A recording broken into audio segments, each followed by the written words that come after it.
This video is sponsored by Classic Football Shirts, the best place to get your classic and vintage football shirts. To get cheap retro Palace shirts, click the link in the description below.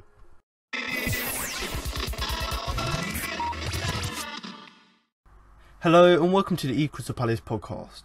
I'm Alfonso Greenbrook, and in today's podcast I'll be looking over the result against Man City by bringing you my match review, player rankings and my man of the match. As well as this, I'm also going to bring you an exclusive interview with Roy Hodgson and Luka Milivojevic after the game. So let's begin.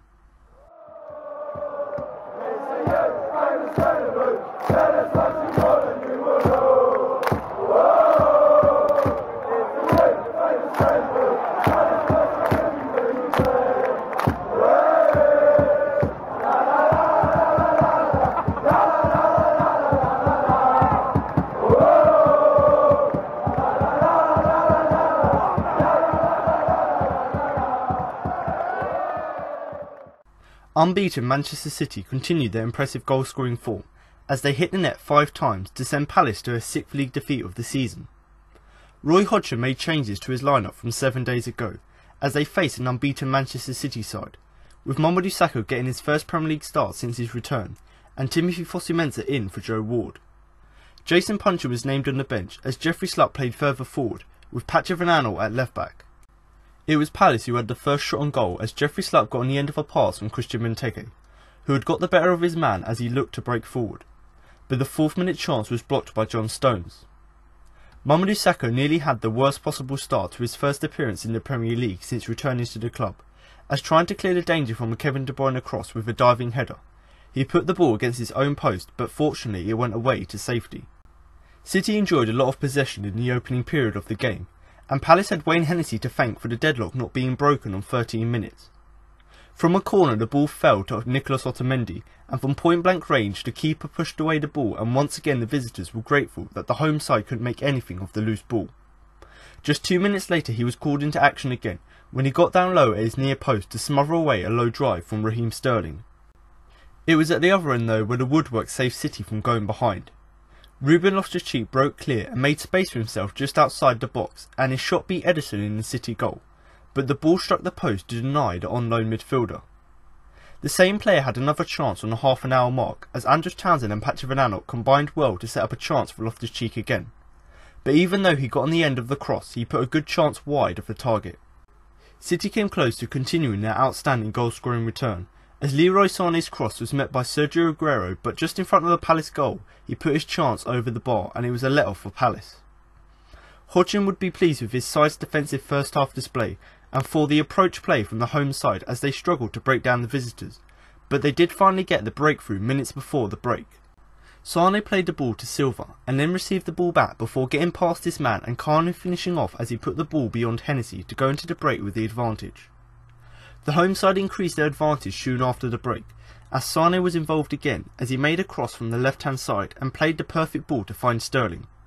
He had timed his run perfectly and made no mistake to put the home side 2 ahead.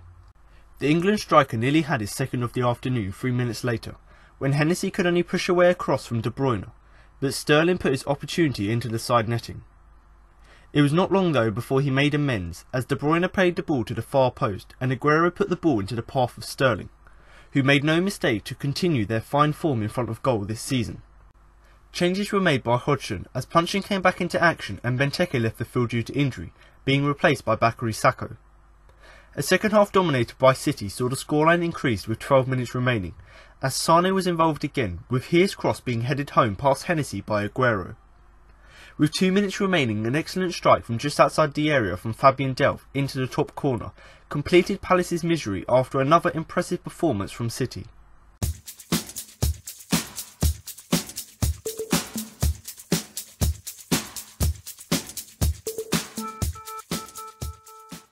It was another humbling defeat for Crystal Palace as they were beaten 5-0 away from home at Manchester City.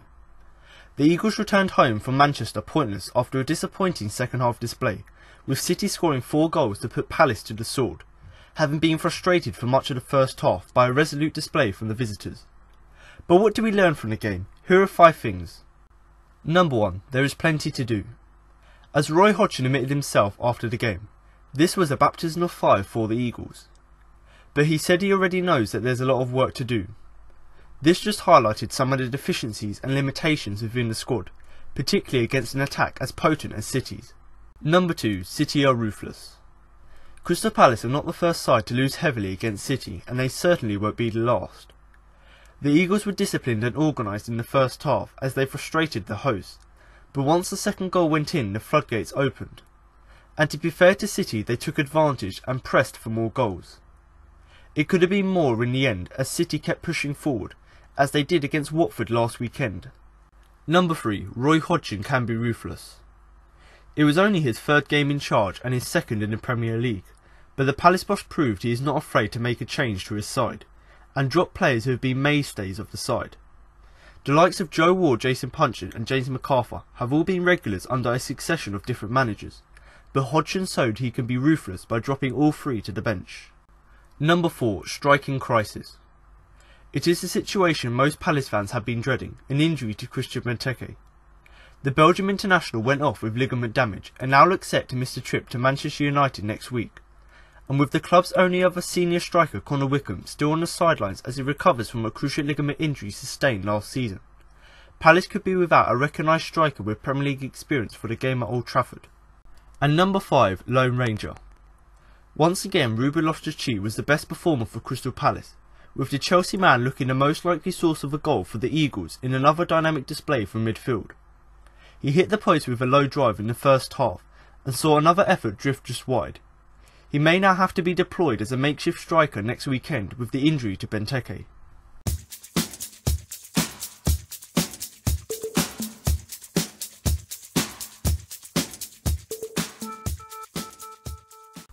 Now I'm going to move on to the player ratings, but before I start, don't forget to follow us on Twitter and Facebook at @Crystal for the best place to get all the latest Palace news.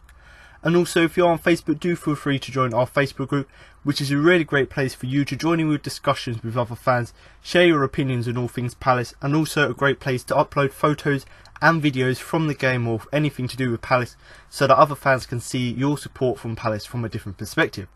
Now, another great place to share your opinion is in the YouTube comments, so if you are listening on YouTube, then do feel free to drop a comment below the video with your player ratings, rating all of the players from 1 to 10, with 10 being the best, along with your views of the game. And this is purely because I want to come back at the video and see the listeners, what you guys thought about the game, who you thought the best player was, but also so that other people, other fans who do come and watch the video and listen to the podcast, so that they can also see what you guys had to say after the game. Now, if you are struggling to find any of these social media groups and pages, then all the links will be found in the description below. Now, most weeks I go straight into the player ratings, but this week, obviously, because it was quite a dismal game, and I don't really want to talk too much in detail about the performance as a whole, so all I've done, I've got you a little clip of Danny Murphy's views on what he thinks are the positives that Palace can take from this game.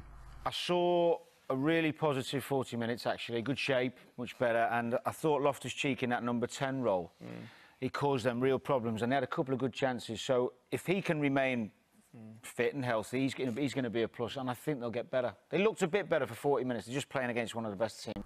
Comment below whether you agree with Danny's opinions, but now I'm going to move on to the player ratings, starting in goal with Wayne Hennessy, who I'm going to give a 6. Pulled off a brilliant save 15 minutes in to deny Fernandinho from point blank range to keep the score goalless.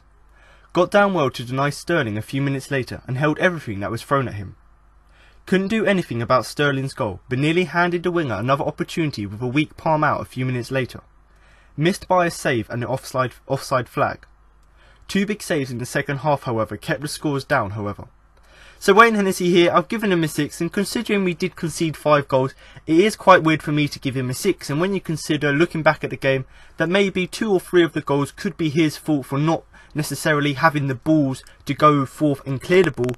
But overall, I thought that the fact that he made these crucial saves in the game, quite early on and quite towards the end, the fact that he made these saves, and the reason I've given him a 6, is the fact that if he didn't make these saves, we probably would have lost the game 6, maybe 7, even 8-0, considering how many shots Man City had on goal. So really, you know, in the first half, I'm not really going to talk too much about the performance, because as a team performance, other than the first 40 minutes, we were horrendous and we capitulated after we conceded the first goal. But in the first half, Hennessy was one of the main crucial players in the fact that we kept very solid at the back. Now, within the first 15 minutes, obviously City beginning to press forward. Fernandinho had a shot inside the blocks. Hennessy, point blank range. Yes, it was shot straight at him, but the fact that he was able to palm it away and the defence was able to clear it was good as well. A few minutes later, Sterling, one of the biggest threats for Man City in my opinion on the day, he kept running, you know, rings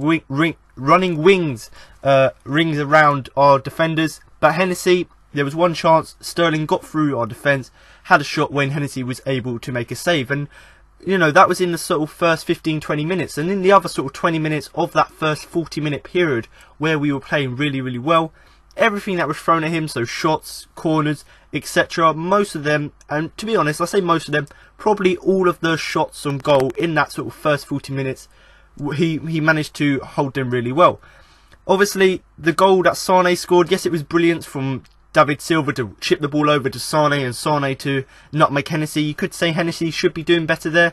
And if you look back at the goal, he could see what's coming up, and what he should have done is, instead of waiting to try and make a goal line save, he should have gone up there, full pelt, and just booted the ball away. You know, he should have just cleared the danger rather than waiting to try and make a save. At least if you at least attempt to try and get the ball and try and clear the ball, you sort of lower the risks of scoring a goal, because at the end of the day, you know, you'd rather him, because if he made a save, he would have palmed it into, say, Aguero's path. But if he had, you know, just put his leg through it, cleared the ball out up the pitch, then maybe we could have gone to half time 0-0. But other than that goal we conceded towards the end of the first half, which I must say, I'm not going to put too much blame on that goal because it was real class from Silva and Sane. But you know, overall in the first half, I thought he had a really, really good performance. Obviously, in the second half, Sterling once again running wings. It's quite hard to say. Rings around the Palace defence again. He obviously did go on to score a goal, and to be honest, a ball came in across the face of the goal. Couldn't really do anything about that. So in terms of Sterling's goal, the second goal in the game, couldn't really do anything about that. But then a few minutes later, obviously with the confidence of the defence being quite down, Sterling went through on goal again, had a save, or made the save. Hennessy palmed it away, and Sterling was there, had the shot, and unluckily for us, it went into the side net. It's just showing there that once we conceded the second goal, the confidence of the team lowered, and Hennessy, you know, although he did make a save, he palmed it straight to the path of Sterling, who luckily for us wasn't able to score. And then a few minutes later, we had a few other chances as well, you know, saved by a miss as well. Aguero had a few chances which he missed. Obviously he went on to score, but a few chances that he missed, so a let off in terms of Palace's defence and goalkeeper. And then the offside flag as well, so there's a few chances that City had where both they were either missed or the offside flag did save us. And considering how well he performed in the first half, his second half was much more lacklustre. You know, he didn't have a lot of confidence, but he still made two, you know, big important saves in the second half to keep the scores down. And I said that towards the beginning of my explanation of his performance. You know, if he hadn't have made these saves, if he hadn't have made the 2 or 3 in the first half, if he didn't make the 2 in the second half, it could have been 8-0, and that would have been a real embarrassment. But you know, Hennessy on his day, he can be a good keeper, but in this game he was hot and cold again. He was good in some parts and bad in the others. And you know, if you look back at the goals, yes, he made the saves, but that can't really excuse him for the fact that he weren't quick enough off his line, like I've already said, to clear Sane's opener. What he should have done, come off his line quicker, cleared the ball rather than waiting to make a save. And then the second and third goals couldn't really do much to it. And then if you look back at Aguero's goal, which is the goal at 4-0, he did get a slight hand to it. So in that respect, he almost did save it, but because he's low on confidence and maybe his footing wasn't exactly right when he did get down to make the save, it wasn't quite enough to keep it out. But Wayne Hennessy, it is surprising that I've given him a 6, but because of the saves he made and because of how crucial they were in making sure that we didn't capitulate completely and lose 8-0, because of them saves, I've given him the 6. But if it was based on his whole performance as well, and say we lost this game 1-0 and he still made all of these errors, then I probably would have given him a 5, because it was an under par performance from him. He did make the saves, but then that's what you would expect most goalkeepers to do. But overall, kept us in the game, and that's why I've given him the 6. Obviously, moving on now to the right back, Timothy Fosu-Mensah, who I'm going to give a 5. Given the task of keeping quiet Sterling, and found the winger getting past him a few times, but otherwise he had a fairly solid first half. Put in a great last-ditch block in the box to deny Silva. Probably should have conceded a penalty for a tug-buck on Sane in the second half, but the ref probably felt sorry for Palace.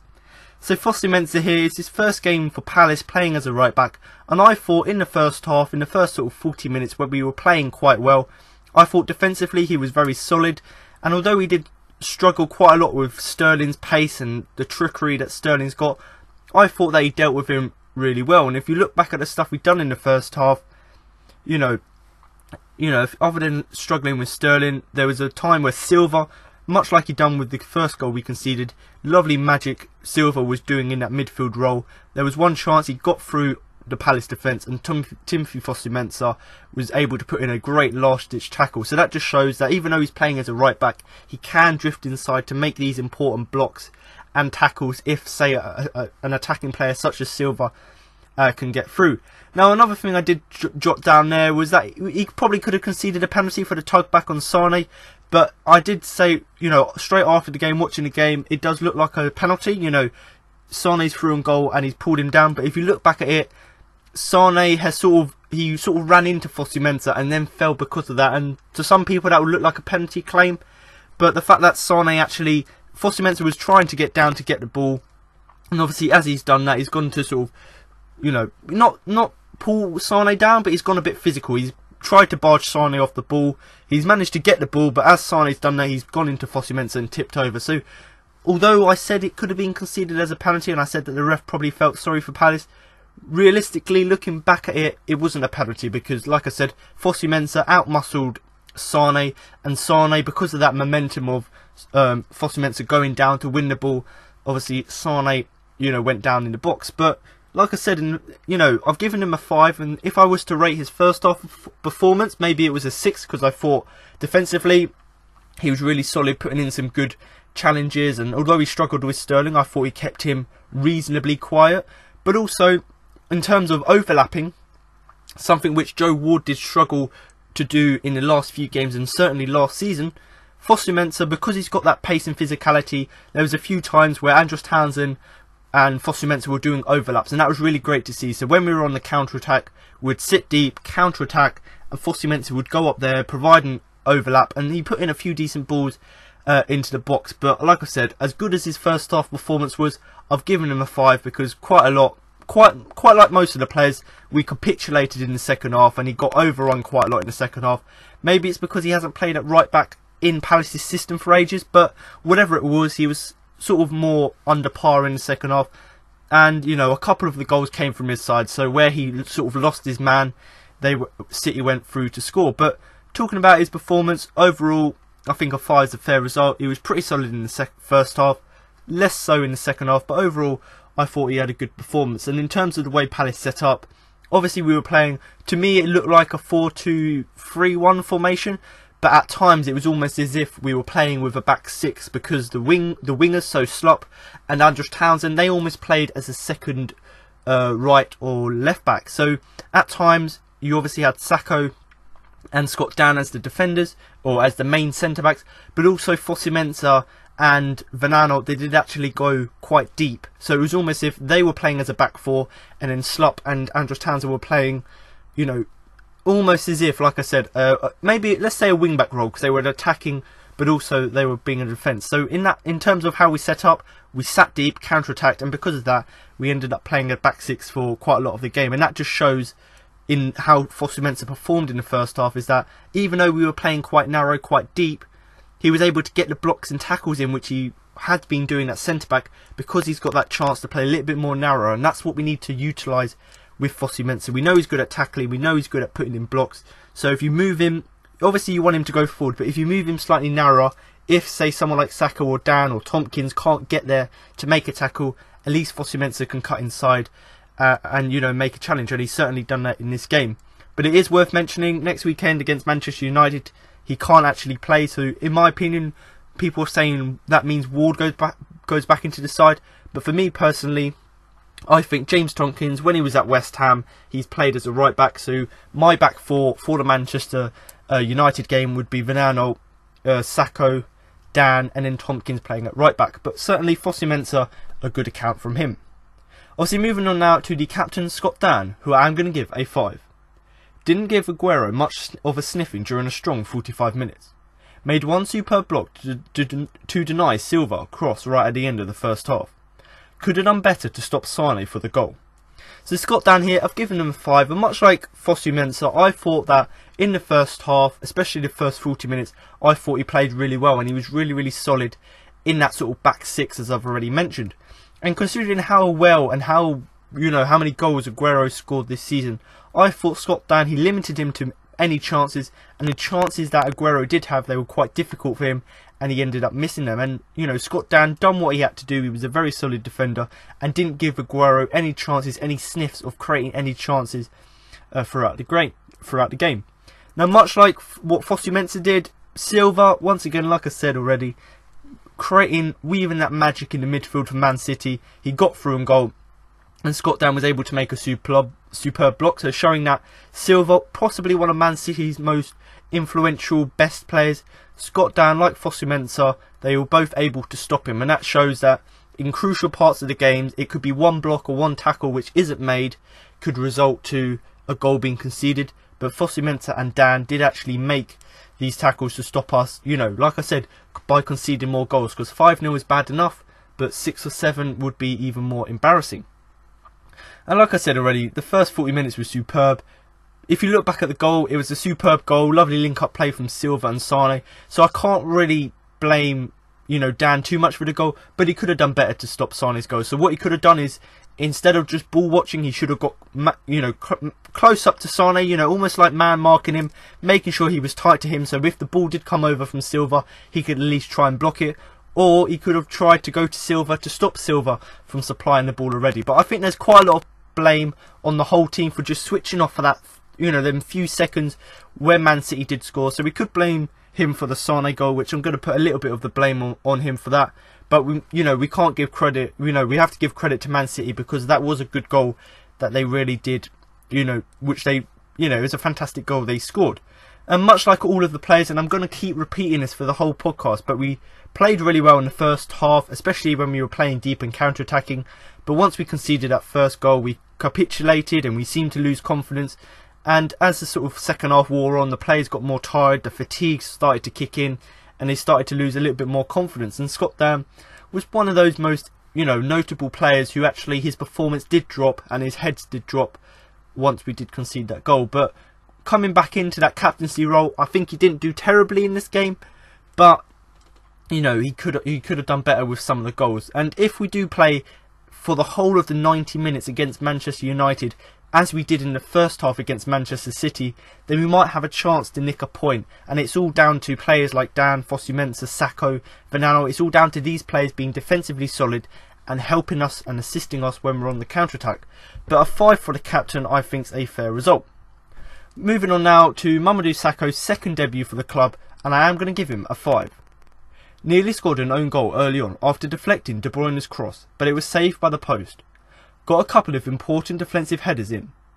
A few blocks in the second half, but not a vintage Sakho performance. So Mamadou Sakho here, I've given him a 5, and considering it was his first game back in, you know, it's almost 6 months we could say, because he's been out with the injury. He hasn't played much first team action, so you can understand him, you know, after playing about 70 minutes on Tuesday, you can understand him being a little bit fatigued and not being up to the standard as you would expect most other players to be. And it did certainly look like this in the game, where it wasn't sort of your vintage Sakho performance where he was putting in blocks left, right and centre. He was solid, nothing could get past him, and you can understand why he's playing a little bit under par. And that's because, I've said this already, when he was injured at Liverpool, obviously he didn't play there because he was doing his recovery. But after that, before he moved to Palace, he didn't really have any chances to play with the first team on their tours, you know, around the world. So Sakho didn't really play for Liverpool much after his injury, and obviously since moving back to Palace, he's only played a few minutes here and there for the under-23 side and played 70 minutes on Tuesday.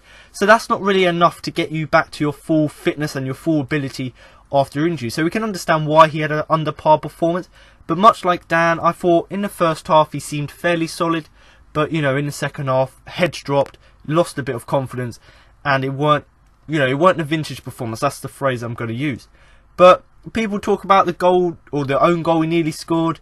If he hadn't have made that header, obviously the header almost went in for an own goal, but if he didn't make that header and it didn't come off the post, and that ball had gone straight into the box from De Bruyne, then someone like Aguero would have been there and it would have been an easy tap-in. But because Sakho made that header which changed the course of the ball, It meant that, obviously it deflected off the post and we cleared, but it meant that it changed the position and the destination of the ball, meaning that someone like Aguero or David Silva wouldn't be able to get on the end of the ball. So in that respect, I think it's a really good, block from him. Yes, he almost scored an own goal, but it shows the class he's got, the fact that he's able to read the game and see that if he doesn't make that header, then it would be a tap-in for Manchester City, and that would have been a real downer. 50 minutes into the game, we concede a goal like that. But luckily for us, Sakho, using his experience, he was able to, clear that goal. And obviously in some games, that would go in and be an own goal. But in this game, luckily for us, he came off the post, but it did stop a goal scoring opportunity for City.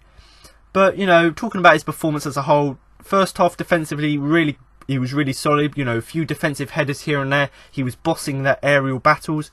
In the second half, obviously, like I said already, confidence was low. He misplaced a few passes here and there, and it wasn't his best game in the Palace shirt. We know the quality he's got, and that's why we signed him for £26 million plus add-ons in the summer. So we know the quality he's got, but in this game, like I said already, and I've mentioned it quite a lot, he hasn't played in a few months, hasn't really had a much game time after his injury, so you can understand him getting off to a slow start. But the signs were promising. The fact that him and Dan were quite solid in the first half. If Sakho can regain a little bit more fitness this week and then go into Manchester United game, maybe say 80 to 90% fully fit, then hopefully that will be a great boost to us, because I've said this already and I have to keep repeating myself because these are important points in my opinion. If we do play like we did in the first 40 minutes against Manchester City, then we may have a chance against someone like Man United, because Southampton, obviously we lost to them, but they held Man United to a 1-0 loss. So if we can sit deep and defend really well and attack, maybe we'll get a chance to get a draw out of Man United, but we'll just have to wait and see. And obviously with a few injuries here and there to the squad and a few players coming back in, we won't know, until maybe Friday what the best lineup will be. But Sakho, not the best game. Obviously I've given him a 5, but hopefully there's more to come from him this season. Moving on now to the last player of our defence, and that is Patrick Van Aanholt, who I am going to give a 5. Spent most of his time in City's half and set up a decent chance for Loftus-Cheek on the half-an-hour mark. Got a few blocks in the box too. Absolutely ballooned by a decent chance from the edge of the box over the bar in the second half. Lost to Aguero for the third goal as he squared the ball to Sterling to tap home. So Patrick Van Aanholt here, I've given him a 5, and I am going to keep repeating this point, but I thought in the first half, the first 40 minutes in particular, I thought he was fairly solid, playing quite deep in that back four, playing as the left back. I thought that he was not just good defensively and was putting in good blocks here and there, but also he did spend quite a lot of time in City's half, so he was trying to assist the likes of Benteke and Jeffrey Slupp playing on that left hand side. He was trying to get balls to them, trying to provide them with overlaps, and he done that really well in the first half. And if you look back at the highlights and all the statistics, it probably looked like he spent most of his time in the first half in City's half. So that's showing that yes, he got back to make blocks, but the majority of the time he was playing further forward, trying to create chances for other players. And there was one in particular, on the half-an-hour mark, so we were just getting sort of into the game, starting to really, make good use of our counter-attacks, and he provided a really good chance for Loftus-Cheek. And obviously we didn't score from that, but the fact that he was able to get forward from his defensive role really quickly, use his pace to provide a chance, was really good as well. Now in the second half, much like the whole team, his performance did dip, and if I had to rate him on his first and second half performances, maybe I'll give him a 6 for his first half performances, for the blocks and obviously his assist going forward. But in the second half, it's probably a 5, and that's why I've sort of averaged it out and lowered it down to a 5 overall. But in the second half, there was a really great chance from the edge of the box. He ballooned it into the stand, so he had a chance to, in my opinion, if you're not the greatest shooter of volleys, or you're not good at hitting volleys, what you should do is, he's got a good touch, you should have brought the ball down and maybe spread it out to the wing to someone like Andros Townsend, who could then whip in across. But in that chance, it went begging because he absolutely ballooned it into the stands. And then in terms of the third goal, he did lose Aguero, and he looked quite shocked at the quality that Aguero's got, the fact that Aguero came out of nowhere to put the ball to Sterling. So in that respect, even though we're playing really deep and it was hard for City to break us down, what you need to be trying to do in that situation is making sure you don't lose your man. And that's something Van Aanholt has been guilty of doing this season, but he did show in the first half that he can track his man, but he's going to make sure that he's more consistent, because in this game, especially for the third goal, he missed his man Aguero. Aguero, with the quality he's got, was able to square the ball for Sterling. But like I've said, overall, I think a 5 is a really fair result, considering, like I said already, a 6 for the first half, a 5 for the second half. So he did reasonably well in the first half, both defensively and going forward. Like I said, trying to, support the attack. He did create that good chance for Loftus-Cheek. But overall, much like the whole players, they did fade in the second half. And I mainly think that's all down to confidence. The fact that the players went 1-0 down, they went out for the second half, and then City just ran the game from there on in, and we went on to concede the 4 goals. But a good game from him. Now to move on to the defensive midfielder, Luka Milivojevic, who I am going to give a 5. Didn't see a lot of the ball in a quiet first half. Saw even less of it in the second half. So Luka here, I've given him a 5, and that's purely because even when we were playing well in the first 40 minutes of the first half, he didn't quite see a lot of the ball, and that's mainly because we were playing with a back 6 almost. He was playing in midfield, and because we didn't have a lot of the ball, we had no possession. He didn't really have any chances to get on the ball. But what I must say about his performance, obviously he provided us with that steal, so a bit of protection in front of the back four. So although he did do that in the first half and stop City from, when they were continuously attacking, he stopped them from getting through. Yes, he did do that, but he was quite quiet because he didn't have a lot of the ball, and that's purely because City had loads of it in the first half. Obviously, we did defend really well in the first half, so you can expect a defensive midfielder to be doing really well, and he certainly did do that. And there were a few chances, so the rare chances, he did actually get himself on the ball. He was really good at distributing the ball, so putting in these lovely deliveries, crossfield passes. So he's really good at, when he does get the ball, at putting it up the pitch. But in this game, his chances to actually get on the ball and do something with it, they were very limited, purely because City had all of the chances. But much like I said towards the end of the thing, and there wasn't really much to say about his performance, but the reason I've given him the second half is he was literally anonymous in the second half. So he didn't make any mistakes, so he weren't at fault for any of the goals. But what he was doing in the first half, in terms of being that sort of still in front of the back line and being that engine room in the Palace midfield to get the team going, in the second half he wasn't really doing that. He was really anonymous. He weren't really doing what he was meant to be doing. And that's obviously why we went on to concede the goals, because if he had all of the players playing as well as they did in the first half in the second half, we probably would have lost the game 1, maybe 2-0. But because certain players, they dropped off and they were not as good in the first half as they were in the second half, and they didn't use the ball well, or they didn't have chances on the ball, because they were anonymous, they didn't really have that much impact on the game. And that's really why I've given him a 5. Not because his whole performance as a whole was bad, because in terms of being that still, being that strong defensive midfielder in front of the back line, he'd done that role really, really well.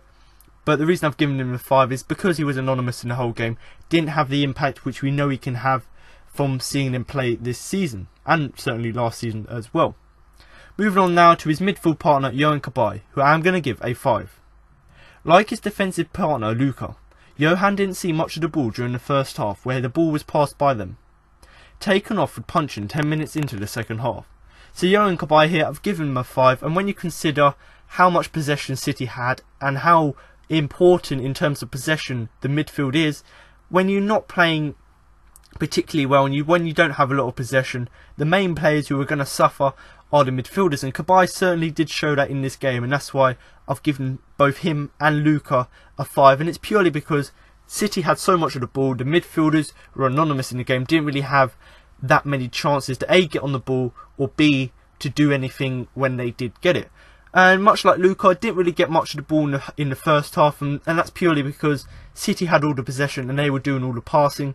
And in terms of being defensive, I think Cabaye was sort of playing in between Loftus-Cheek, who was playing a cam role, and Milivojevic. So Cabaye was playing in the centre mid role, but because we didn't have that many counter-attacks, and when we did, the ball was passed to Andros and Loftus-Cheek. So because the ball weren't coming to Cabaye, neither when we were attacking or when we were defending, he was quite anonymous in the game, didn't really have that much to do. And obviously I thought I would have liked to see him play further on, because he weren't doing anything wrong, so at least he was putting in a shift and at least trying. So you can't blame any of these players for not actually trying and putting in the effort in this game. But Cabaye, we know the quality he's got. But in this game, much like Luka, he was quite quiet, didn't really have that much to do. And I personally think it's not that he's a bad player, he's just had an off game, and that's purely because City ran the game. But in the second half, obviously he played a slightly more deeper role, and maybe because he hadn't played that in the first half, and because City were playing so well, he was anonymous in that role even more so. So in the first half, he got on the ball a few times. When he moved deeper, he got even more less of the ball, and he was even more anonymous in the game. And obviously he got taken off a punch 10 minutes into the second half, so obviously Roy Hodgson saw that he didn't really have the quality and influence he would have liked from a member of his team, so he took him off. And I think, as much as Punchin, I wanted him to leave the team, and I wanted him to obviously get out of the limelight, get him out of the first team, because he weren't playing and performing to the standard he should have been. When he came on the pitch, I don't think Punchin did a bad job, and I'll go on to talk about him later, but I think Cabaye, it probably would have been better to keep him on the pitch a little bit longer, because I thought if we had a counter-attack, or if we had a little bit of spark of quality, maybe Cabaye could be the guy to sort of set that up. But, you know, I've given him a 5, much like Luka. A very subpar performance from the defensive midfielder. So hopefully against Man United we can get a little bit more of the ball, because I know Man United don't boss possession as much as City do, and that's not to say they don't. But maybe if we do get a little bit more of the ball, maybe Cabaye and Luka would be able to use it more effectively. But Yohan Cabaye kept his place in the side, done on the right job, and I personally think a midfield of Milivojevic, Cabaye and Loftus-Cheek could be a solid one going forth this season. Now to move on to the winger, Andros Townsend, who I am going to give a 5. Plenty of effort as par, and looked to get some crosses in, but couldn't quite find that final ball. Worked back to win the ball back multiple times though.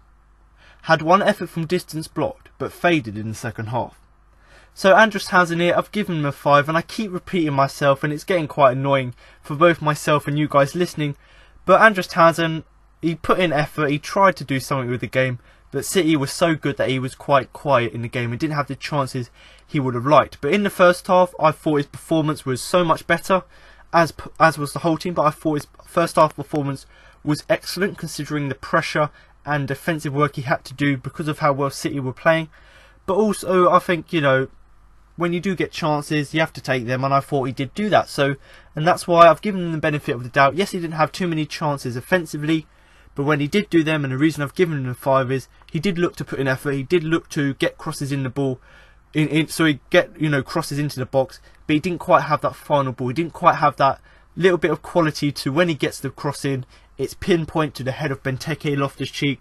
But in this game, at least he was trying, putting in the effort, trying to put these crosses in, and at least he, unlike some players in the side, he was at least trying to use that little bit of possession we had to try and create chances for other teammates. Now, a thing I did mention earlier on in the podcast is about us playing a back 6, and that was Andros Townsend was one of the main people playing that. So he was playing almost as a right wing back role, or almost as a second right back. I thought he'd done that really well, because there was a few times where he had to work back, you know, get the ball off a City defender or City midfielder or City attacker, whoever was attacking for City. He'd work back, win the ball back, and there was a few times where he set up counter-attacks. So that's why I've given him the benefit of the doubt, given him a 5, because I thought that when he did win the ball back and when he did put that extra effort to put his foot in there, get the ball back and win it, I thought that the counter-attacks he started up were really great. And then in the second half, he obviously had a shot blocked from distance, so obviously he had an effort there blocked. So he, once again, like in the first half, when he does get that little chance, he wants to put in as much effort as he can to take it, and unluckily for us, it was blocked. But much like the whole team, he faded in the second half, didn't quite have, he had quite a frustrating afternoon. He would have liked to have more chances on goal, liked to have got involved in more counter-attacks. But towards the end of the game, City, they saw that we were lacking confidence and we were capitulated since half-time. So they kept attacking us, which meant that Andros Townsend, he faded in the second half purely because he didn't have any chances to attack on the counter-attack. But to be honest, I think the reason he had a disappointing performance and he'd be frustrated with it is purely because of how well City defended, but also how well City attacked, meaning we didn't have much of the ball. But towards the end of the first half and in the second half, there were a few times that when he did put in that effort and when he did use his physicality to his advantage, he got past players like Mendy and Danilo, and he actually got both of them booked. So Mendy, I believe, went off injured midway through the first half, but you know, if you look back at it, Andros Townsend was through on the counter attack. You know, picked up the ball, like I said already, from the defence, or from, you know, going back defending, getting the ball back. He went to go forward, and both Mendy and Danilo did actually make fouls, which took him down, and they both got both got bookings for that, because at the end of the day, it was a foul. So in that respect, I've given him a 5, because when he did create chances, when he did get the chances to do so, he either went forth and created a counter attack,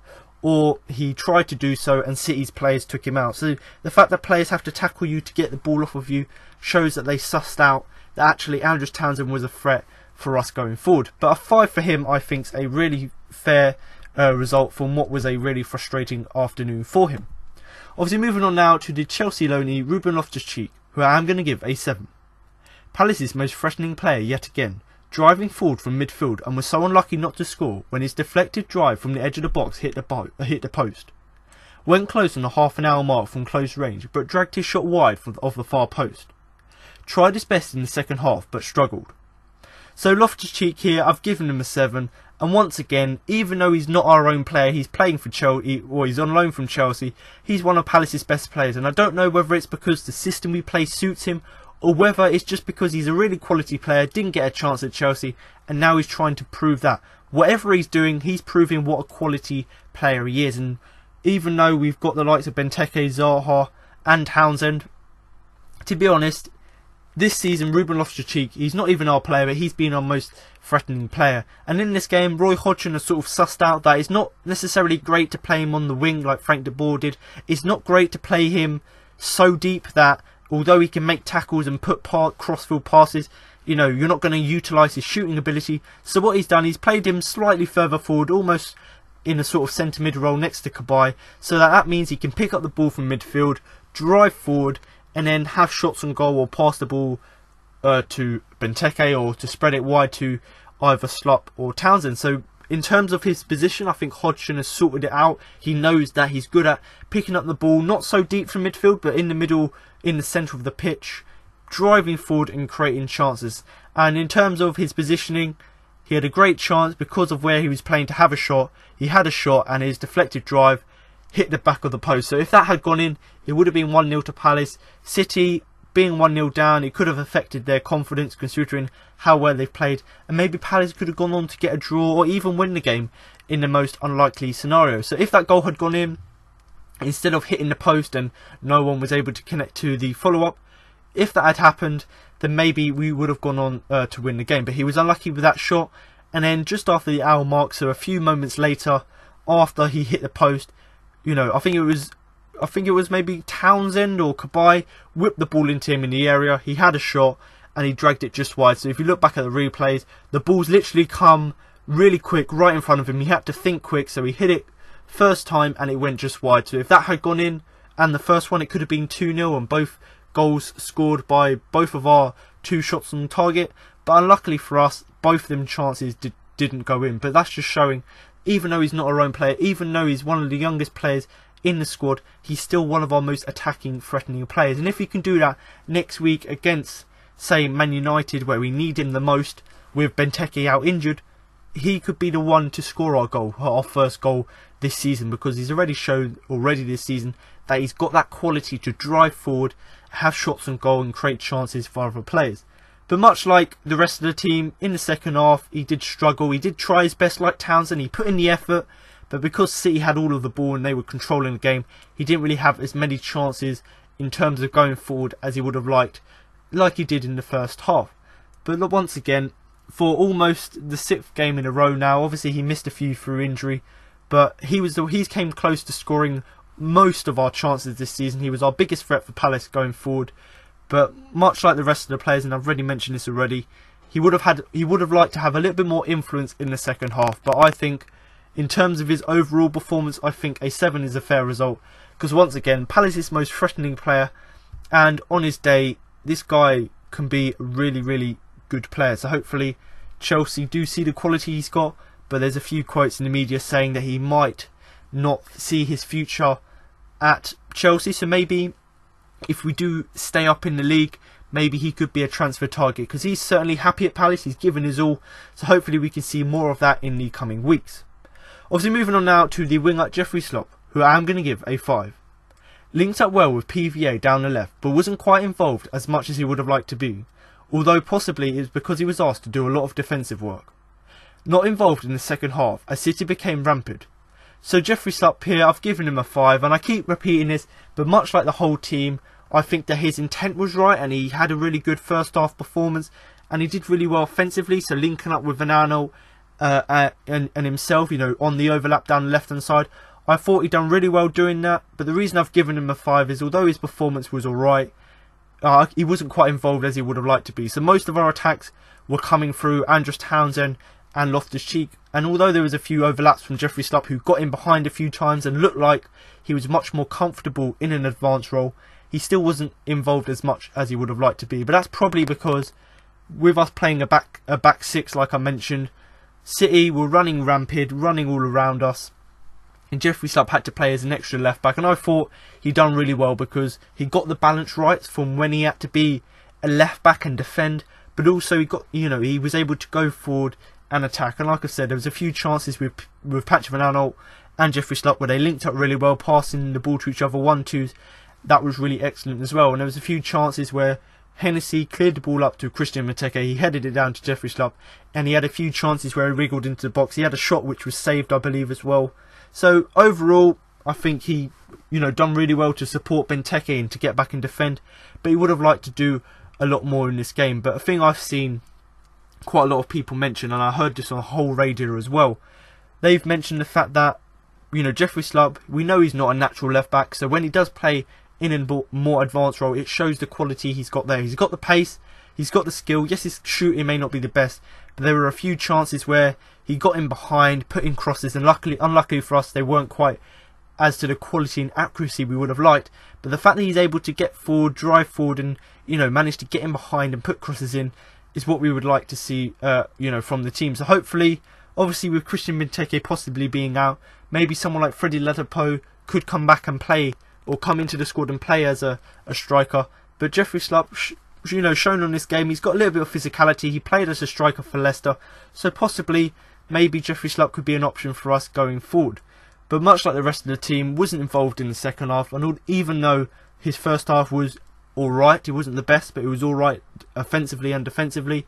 You know, when City came out in the second half, they were so much better, so much more alert than us, and they obviously went forth to score the 4 goals. But Jeffrey Slop, a 5 for him. Not the best performance, but certainly starting to see that actually his natural role in the team should be a more advanced one. Obviously moving on now to the final player, and that is Christian Benteke, who I am going to give a 5. Dallied on the ball too long when he gave a sniff at goal by Loftus-Cheek early on. Looked to get more involved, however, and held it up well, bringing teammates into play at times. Didn't get going in the second half at all, and taken off after being injured, but didn't look too serious. Now, before I go on to talk about his performance, I must say that it's come out in the press. We don't know how accurate this is until the press conference on Friday, but it said, I did say there, and I did write this when we didn't know the news about Benteke's injury, but I said here it didn't look too serious, and the injury, I must say, didn't look too serious. He got up off the pitch, he was able to walk, and he was able to sit in the dugout. But apparently, according to the media, the press, they're saying it could be possibly 4, 5, maybe even up to 8 weeks out injured. And if that is the case, then the likes of Jeffrey Slop, who can play at striker, the likes of Ladapo, the likes of Saka, who've done well in midweek, these guys need to step up, because Christian Benteke will certainly be a miss. And although the injury didn't look too bad, you know, maybe it isn't that bad, and maybe the press are just making up numbers. But if he is out for 4, 5, maybe even 8 weeks, like I've said already, then it's something really, really serious for us. But to be honest, in the first half, I thought his performance, he wasn't the greatest performance, but he still sort of tried to change his style of play. So he tried to, you know, get more involved, so, you know, bringing down the balls, holding it up well, waiting for support, and that's something he hasn't done in the last few games. In the last few games, he'd get bullied off the ball, or he'd win the aerial duel, but the ball would go to no one. In this game, he'd hold up the ball well instead of just giving it away, and then sort of bring teammates like Loftus-Cheek into play by passing the ball to them. But there was a chance where Loftus-Cheek did give him the ball, and he dallied on the ball too much, and obviously when he did have a sniff on goal, because he was dallying about, he wasn't able to take that chance. But he, in the first half, I thought he was alright in terms of holding up the ball and bringing other teammates into play. So although he wasn't playing really well, he was at least trying to give the players other players chances to go on and score themselves.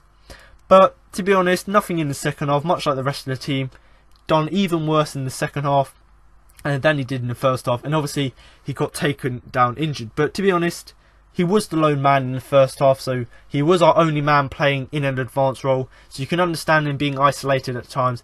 But I think even though he dallied a bit on the ball a few times, I think the fact that he could hold up the ball and bring teammates into play was really good from him. But hopefully his injury isn't too serious. We know he's going to miss the Man United game, so that just, what do we do in that game? Do we play Loftus-Cheek in a force 9 role and play with 2 wingers, or do we play Bakary Sakho up front and bring Loftus-Cheek into the midfield? There's going to be a few decisions that have to be made.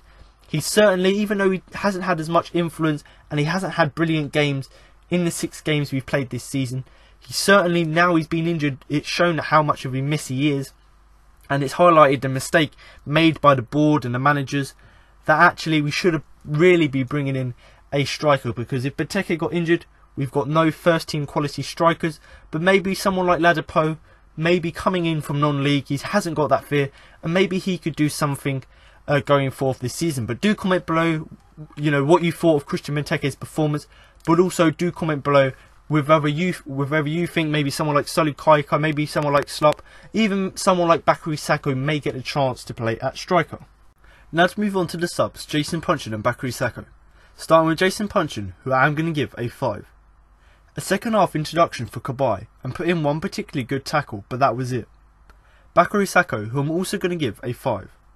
Replaced Benteke with just under 20 minutes to go, more as a precaution than anything. Didn't do anything, sadly.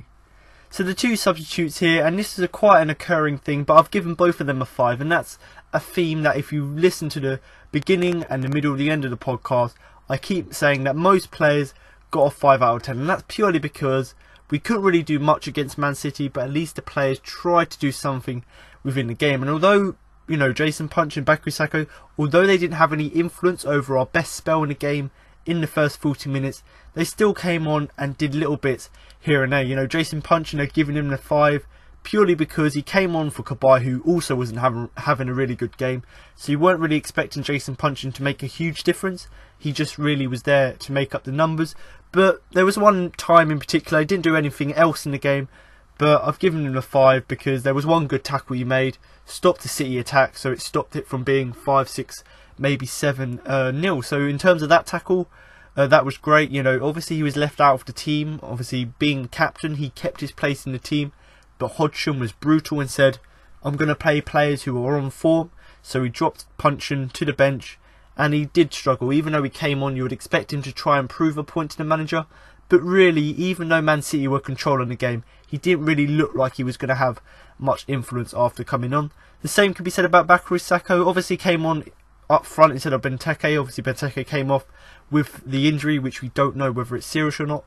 Obviously, because Benteke weren't really getting supplied a lot in the second half, he wasn't really able to make up, he wasn't able to do anything really, sadly, because in midweek his heroics, he scored that great goal against Ipswich, played really well in that game. But in this game, playing it up front, because we weren't getting the ball up to him a lot, he was quite isolated in the game. And even though we were losing 5-0 at that point, I think, when he came on, you can't really expect him to do much within that time. But he came on the pitch, certainly made an account of himself, and he's got to start putting in performances, because with the injury to Christian Benteke, maybe someone like Sakho, Slup, maybe Ladapo, as I've already mentioned, maybe these guys are going to be the ones replacing Benteke. So Bakary Sakho, he showed in midweek the quality he's got in terms of his aerial threat.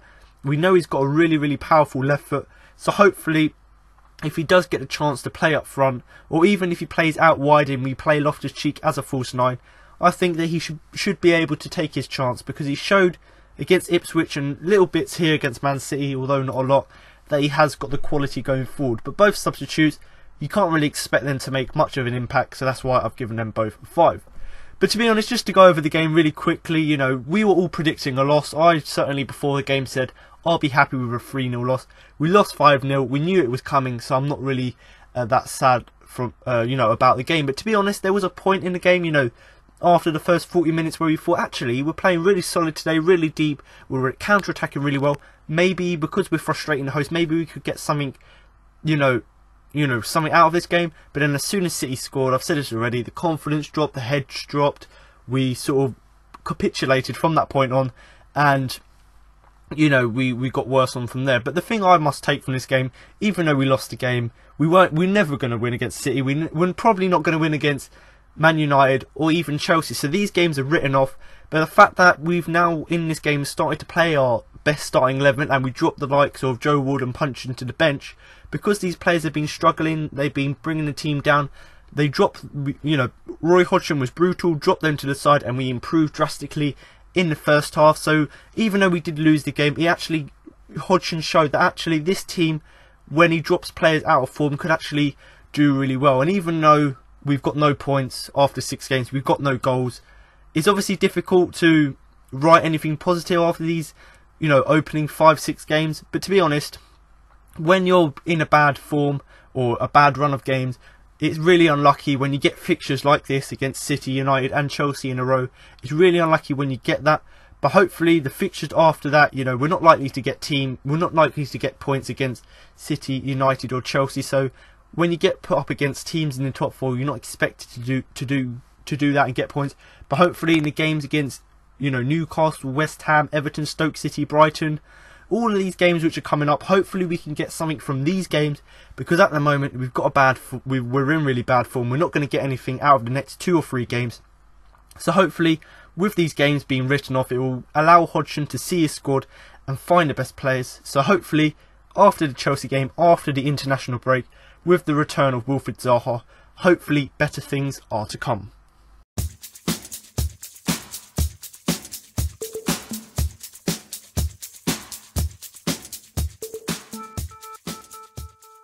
So now I'm going to move on to my Man of the Match award. But before I do that and give you my Man of the Match, who I thought had the biggest influence on the game, I'm now going to give you the 3 players that I put forward for the Man of the Match award. Now obviously after a 5-0 loss, it's really hard to pinpoint players who you could say had a really positive game and had an influence on the game. But I've managed to pick out 3 players who, they may not necessarily had the best games in terms of performances and chances created and defensive contribution, but I thought these players, it looked like that in our best spells in the game, these players were quite crucial to the way we set up. Now normally I'll do a Twitter poll, but most people after a 5-0 loss are quite angry, don't really want to comment on the game, so I didn't really do a poll. But the 3 players I picked this week were Luka Milivojevic, Andros Townsend and Ruben Loftus-Cheek. So to be honest, it's quite simple. In the first half, Milivojevic was really solid, protecting that back four, doing a really great job. On the counter-attack, he'd pick up the ball and his passing range was superb, his distribution was great. Same with Andros Townsend. When he had to go back and defend in that back 6, he was able to do that, and there was a few times where he used his effort to make a tackle, pick up the ball and drive forward. He drew a few fouls out of a few plays and got them booked. So in terms of his offensive play, he was able to do his defensive work, and then when he gets the ball back, use his offensive ability to get the ball forward and to create chances. And he's certainly done that. He was, especially in the first half, he was one of the main important players in terms of our counter-attacking play. And then Ruben Loftus-Cheek, I gave this guy a 7 in the player ratings because once again, this guy, he's not even our own player, but he played superb. In terms of picking the ball up from midfield and driving forward, he was excellent. Getting on the end of crosses, he was excellent as well. And also, there was a few chances and times where he dribbled past 3 or 4, City players. And then there was a few times where he had a shot, it deflected just wide after a cross from Townsend, I believe it was, or Kabay, one or the other. And there was another chance where he hit the post. So in another day, he hits the post or it's gone in bottom corner. We're 1-0 up and maybe we go on to continue to sit deep and go on to win the game. But certainly, Ruben Loftus-Cheek, it's really hard to see past this guy. So congratulations, Ruben. You're my man of the match for this week's game. But once again, these 3 players, even though the whole team had a down game, in terms of Milivojevic's distribution and defensive performance in the first half, that's why I've put him on the list. Andros Townsend in terms of his offensive play and getting back and defending. And then Loftus-Cheek, we know how good he is, and in this game he showed once again in terms of his dribbling ability, his shot ability, and just his ability to drive the whole team forward. But These three players in particular, they stood out for me, and even though, like I said already, a really dampening bad performance of 5-0 loss, but these players I thought, you know, at least tried to have some influence on the game. So now you've heard my match report, player rankings and my man of the match. That concludes this week's podcast. Now I've got an exclusive interview with Roy Hodgson and Luka Milivojevic following the game. Luka, how was that today out there for Crystal Palace? If we see full match, we can say first half was good from us. We had not a lot, but we have 3-4 very good opportunities to score. We didn't give them a lot of chances as well. And we received a goal in the worst period, last minute of the first half. We tried to repeat the same in second half, but very soon we received second and third goal, and in the end, in that moment, they finished the game.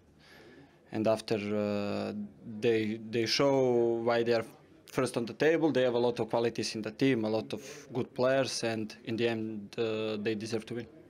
It seemed that it could have been a game that went differently if Ruben Loftus-Cheek had scored instead of hitting the post. It could have turned out differently for you. You started brightly. In a lot of games from beginning, we already played in the league 5 games. I'm sure if you look a little bit in the past, we can see, and for sure from 5 we have in 3 games some situation like that, against Burnley, Southampton now. But you know, you have to score. That is also part of the quality, and we have to improve. We have to continue. And I want to say big thanks to our fans for supporting, because they still support us and they show they believe in us. We believe as well in ourselves, and I'm sure the season is long. We will turn this around. How difficult is it to stay positive after the start that you've had? It's difficult, but you have to believe. You cannot give up. It's only 5 games. We have 33 games more, and front of us, next 2 games will be as well very tough. But after, we will try to do as well something on that games. But after that, like I said, season is long, and we have good squad, and we will turn this around. Sure, I'm sure we will stay in the league. Well, unfortunately, a heavy defeat in the end. But can you take positives from that first 40 minutes? Not now. I'm rather hoping maybe when the pain of the defeat and the pain of the heavy defeat subsides, I might be able to think that in the first half we did defend pretty much as we were hoping we would defend, and some of our attacking play I thought was quite good. But the second half was so far and away from what we'd done in the first half. I'm just really disappointed with that. And all my thoughts at the moment really is that, you know, the amount of work, the quantity of work we've still got to do, and what we're going to do during the week's training in order to try and make certain that we don't capitulate in the same way in the second half as we did today. Is it good that you've got a full week of training to get on the training pitch? Yep, that's good. That's always good, and I'm already looking forward to Monday morning session and trying to wipe away the pain of this defeat. They are good, there's no doubt about that. So, you know, we know that when they get a goal up and then 2 goals up, they're going to relax and they're going to show you all of their skills and all of their talent. But we're going to have to make certain that we're able to dig in better than we were on occasions today, and certain players are going to have to make certain that they match the work rate of teams like Man City, because at the moment it's going to be hard for us to match their tactical and technical level. There's the final quick one. Any update on Christian Benteke at all? No, he's going to have a scan tomorrow. It's obviously some sort of ligament damage, which is bad news, but I don't know quite how long it's going to keep him out. We'll have to wait for the scan tomorrow. Thanks, Roy. My pleasure.